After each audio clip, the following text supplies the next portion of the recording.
I found the email by accident on an old hard drive I was supposed to be wiping for him. My dad said it was full of junk, but I have a habit of checking things first. Tucked away in a folder labeled MISC Correspondence was a file named after me.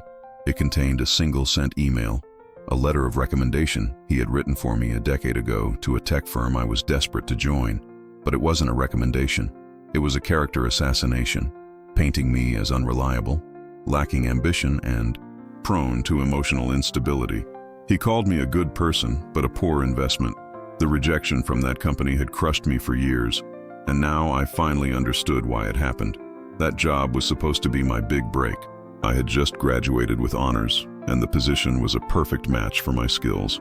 The salary they were offering would have changed my life, allowing me to pay off my student loans and finally achieve some measure of financial independence.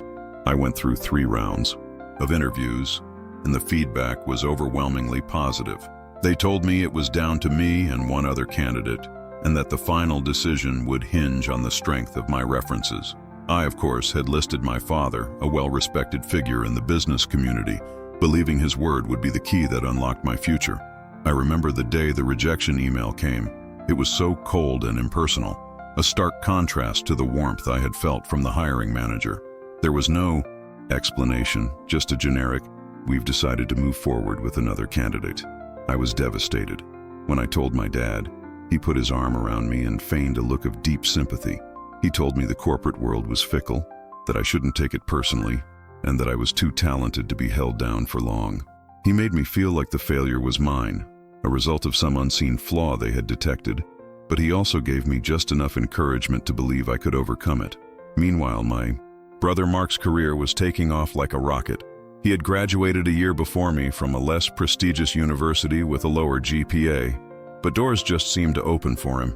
Dad was always beaming with pride, recounting Mark's latest promotion or successful project at every family gathering. He had helped Mark secure seed funding for a small startup, calling it a smart investment in proven talent. Mark was the golden child, the one who fulfilled all of my father's expectations. I was just, the other son, the one who was supposedly smart but could never seem to catch a break in the real world. The discovery of that single decade-old email acted as a key, unlocking a pattern of bad luck that had defined my entire adult life. It forced me to re-examine every closed door, every missed opportunity, every moment of financial struggle through a new, horrifying lens. The constant feeling of being just one step behind, of never quite measuring up, suddenly felt less like a personal failing and more like a carefully orchestrated campaign. I started to wonder how many other recommendations he had written, how many other helpful phone calls he had made on my behalf over the years. My stomach churned with a sickening mixture of anger and grief for the life I could have had. I started digging through the rest of the old hard drive, my hands shaking. I didn't find any more emails as damning as the first one, but I found fragments, breadcrumbs leading down the same dark path. Notes about phone calls he'd made, a saved copy of a scholarship application of mine that he had helped me review, which I now saw contained subtle but significant errors that likely disqualified it. I remembered that scholarship. Winning it would have meant graduating debt-free. Instead, I had to take out a second loan, a financial burden that still weighs on me to this day, all because of his meticulous hidden sabotage. One of the most painful memories to resurface was an internship I had, secured with a prestigious firm during my junior year of college. It was a highly competitive position, and I had been ecstatic. 2 weeks before it was set to begin, I received a call saying the position had been unexpectedly eliminated due to internal restructuring. My father had been the one to comfort me, taking me out to an expensive dinner and telling me that some things just weren't meant to be. He said he had even called his contact there to express his disappointment. I now suspect his call was not to complain, but to ensure the cancellation was final. The financial consequences of his actions have been catastrophic. Instead of building a career, I have spent the last decade jumping between low to mid-level jobs, never earning enough to get ahead. Each paycheck was a frantic exercise in triage, deciding which bills to pay and which to let slide. I watched friends buy houses and start families, while I was stuck in a cycle of renting cheap apartments and struggling to maintain a decent credit score. The constant stress of living on the financial edge has taken a toll on my health, my relationships, and my sense of self-worth. I felt like a failure because I was engineered to be one. My brother Mark, on the other hand, has flourished. With my father's glowing endorsements and financial backing, his startup became a moderate success. He lives in a beautiful house in the suburbs, drives a luxury car, and takes his family on expensive vacations. My father constantly holds him up as the model of success, the embodiment of hard work and smart decisions. For years, I believed it. I believed Mark was simply better, more driven, more capable than me. The truth is that his success was built on the foundation of my failure, a foundation my own father laid brick by painful brick. Over the years, I tried to talk to my father about my struggles, but the conversations always followed the same script. He would listen with a furrowed brow, a look of paternal concern etched on his face before delivering a lecture on perseverance or a thinly veiled critique of my life choices. He'd compare me to Mark, not maliciously, but in a way that was far more damaging, framing it as a well-meaning attempt to motivate me. He'd say things like, "Mark just has a different kind of drive," or "Maybe you need to be more aggressive in your career." Each word was a subtle twist of the knife he had already planted in my back. I can now see that his manipulation was a masterclass in psychological abuse. He never raised his voice, never overtly put me down. Instead, he cultivated an image of himself as my biggest supporter, the wise counsel I could always turn to. This made the sabotage all the more insidious. I never suspected him because I was conditioned to see him as my ally. He would sabotage an opportunity and then be the first person to offer a shoulder to cry on, reinforcing my dependence on him and my own sense of inadequacy. It was a perfect, self-sustaining cycle of betrayal and control. The worst part is that he seemed to derive a quiet satisfaction from my failures. I remember one time in particular, after being laid off from a job, I was at my lowest point. I came to him for advice, feeling completely defeated. He put on his usual show of sympathy, but I caught a flicker in his eyes, a glint of something that wasn't pity. It was a look of contentment, as if my failure confirmed something he already believed. At the time, I dismissed it as my own paranoia, but now I understand. My struggle was the validation of his worldview, proof that his investment in Mark was the right one. There was one period of my life where I almost escaped his gravitational pull. Frustrated with my lack of progress, I accepted a job in a different state, hundreds of miles away. It wasn't a glamorous position, but it was a fresh start, far from my father's network of influence. For 2 years I thrived. I was recognized for my hard work, received a promotion, and started to build a life for myself. My confidence grew, and for the first time, I felt like I was in control of my own destiny. The financial pressure began to ease, and I started to save money. My father's reaction to my newfound success was telling. During our weekly phone calls, he seemed almost disinterested in my professional achievements. He would listen politely before quickly changing the subject to Mark's latest triumph. There was no pride in his voice, no excitement for my progress. It was as if my success was an inconvenient anomaly that didn't fit into his carefully constructed narrative of his 2 sons. The distance had broken his control, and he didn't seem to like it. His lukewarm response was a red flag I should have paid more attention to. Then, my mother fell ill. It wasn't life-threatening, but it required a long recovery, and the emotional pull to be closer to home was strong. My father played on this, subtly guilt-tripping me about being so far away when they needed me. Against my better judgment, I started looking for jobs back in my home state. I found what seemed like a perfect opportunity, a management role that would be a significant step up. I accepted the offer and moved back, telling myself I could maintain my independence. I was wrong. I was walking straight back into the spider's web. The first year back was fine. The job was demanding, but I was doing well. Then, the familiar pattern began to emerge. A major project I was leading was suddenly reassigned to a colleague with less experience. A promised promotion was put on hold indefinitely due to a sudden budget freeze that didn't seem to affect anyone else. My boss, who had been my biggest champion, started to become distant and critical. It was all so subtle, so plausibly deniable, that I began to question my own judgment again. I fell back into the old cycle of self-doubt, blaming myself for the setbacks. Looking back, I realized my father must have reestablished his influence as soon as I returned. He likely had a connection to someone senior at my new company. A quiet word in an ear at the golf club, a casual comment during a business lunch. That's all it would have taken. He didn't need to write a scathing email this time. He was more sophisticated now. His methods were more refined, but the goal was the same: to keep me tethered, to ensure I never overshadowed my brother, the chosen one. He was trimming my wings to make sure I could never fly higher than Mark. This brings me back to today, sitting in front of this glowing screen with the weight of a decade of deception settling in my bones. The email on the hard drive wasn't just about one lost job.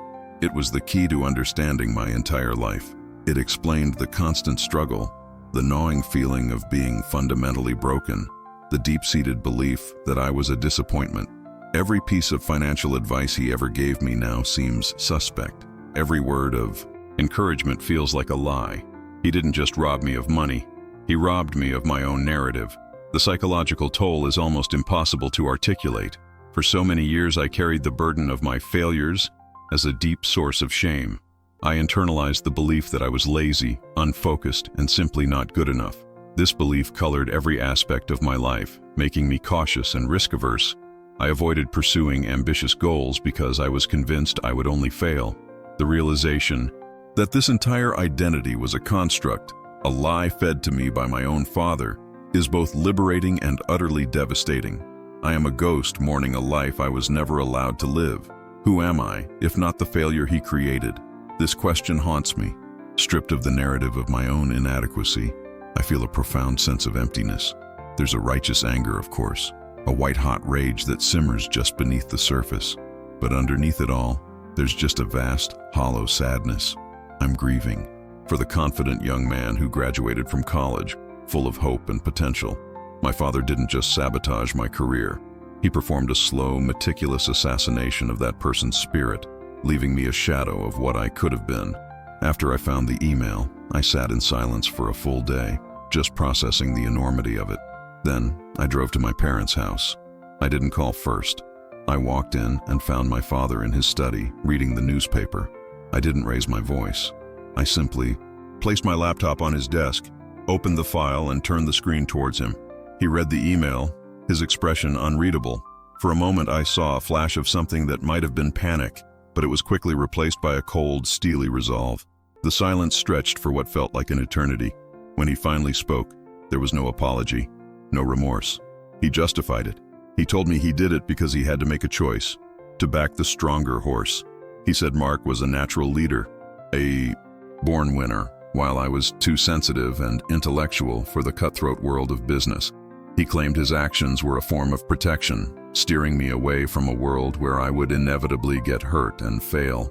He framed his betrayal as a paternalistic act of kindness, a necessary sacrifice to ensure the family's overall success, which to him was synonymous with Mark's success. His justification was more damning than any confession. It revealed the cold, calculating core of his favoritism. In his mind, we were not his sons, we were his investments, and he had decided early on to divest from me to maximize the returns on Mark. He admitted to making a few calls over the years, to guiding my career path onto a more suitable and less ambitious track. He saw no cruelty in his actions, only the dispassionate logic of a portfolio manager cutting his losses. He had financially and emotionally bankrupted one son to enrich the other. I asked him about Mark. Did he know? My father was evasive, saying it wasn't Mark's concern, that these were executive decisions he made for the good of the family. I don't know what to believe. Mark and I have never been close, a distance I now realize my father likely cultivated. Is my brother a willing participant in this grand deception, or is he just another pawn, blissfully ignorant of the true cost of his success? The thought that he might have known, that he might have watched me struggle while being aware of the reason, is almost too much to bear. In some ways, it doesn't matter if Mark knew. The financial disparity between us is the ultimate proof of the crime. He is secure, prosperous, and debt-free. I am saddled with loans, have virtually no savings, and face a retirement that looks bleak at best. The opportunities I was denied in my 20s, the prime years for career and financial growth, are gone forever. The compounding effect of those lost wages, lost investments, and lost promotions is a debt I can never repay. It's a parallel life of financial stability that was stolen from me. I walked out of his study without saying another word. My mother tried to stop me, asking what was wrong, her face etched with confusion. I couldn't even look at her. Is she a victim in this as well, or a silent accomplice? I don't have the emotional energy to dissect that relationship right now. I just got in my car and drove away.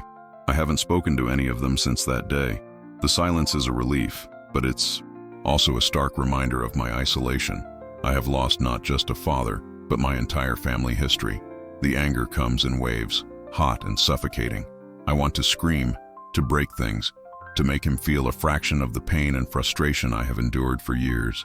I want to expose him, to show everyone the monster hiding behind the facade of the respected family man. But what good would it do? It wouldn't restore my lost years. It wouldn't pay off my debts. It wouldn't undo the damage to my psyche. Revenge feels like a hollow prize when what you really want is a life that was stolen before you even had a chance to live it.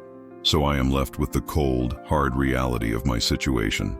I am in my late 30s with a resume full of dead-end jobs and a mountain of debt. I am starting from a financial position that is worse than when I first graduated from college. The knowledge that my struggles were manufactured doesn't magically fix them. The world doesn't care about the reasons for your failure. It only sees the result. I am free from my father's lies, but I am still trapped in the financial prison he built for me.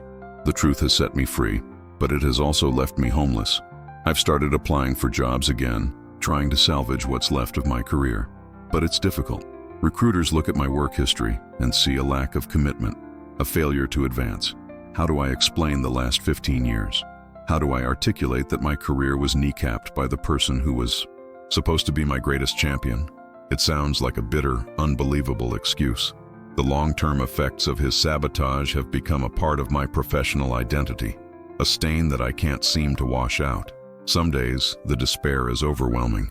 I feel like I'm standing at the bottom of a deep hole, and the person who pushed me in is standing at the top, telling me to just climb out. The sense of injustice is a physical weight, but I refuse to let him win. I refuse to be the failure he always wanted me to be. The anger, when I can channel it, becomes fuel. It's a bitter, dirty fuel, but it's all I have. I will rebuild my life, not for him, not to prove him wrong, but for myself, for the young man whose potential he tried to extinguish. I'm sharing this here, anonymously, because I don't know where else to turn. I can't talk to my friends about this. It's too monstrous, too unbelievable. They see my father as a pillar of the community, a kind and generous man. They would never understand. I needed to put these words out into the void, to tell someone the full, ugly truth. I needed to know that my story, my real story, exists somewhere outside of my own head. This isn't just a vent, it's an act of reclaiming my own history. And so I am left with a question for this forum, for anyone who might be listening in the vast emptiness of the internet. How do you recover from something like this? How do you rebuild a life both financially and emotionally when you discover that the very foundation you were given was deliberately made of sand? Where do you even begin to pick up the pieces when the person who shattered your world is your own father? Any advice would be appreciated. I feel like I'm navigating a shipwreck in the dark, and I'm desperate for a lighthouse.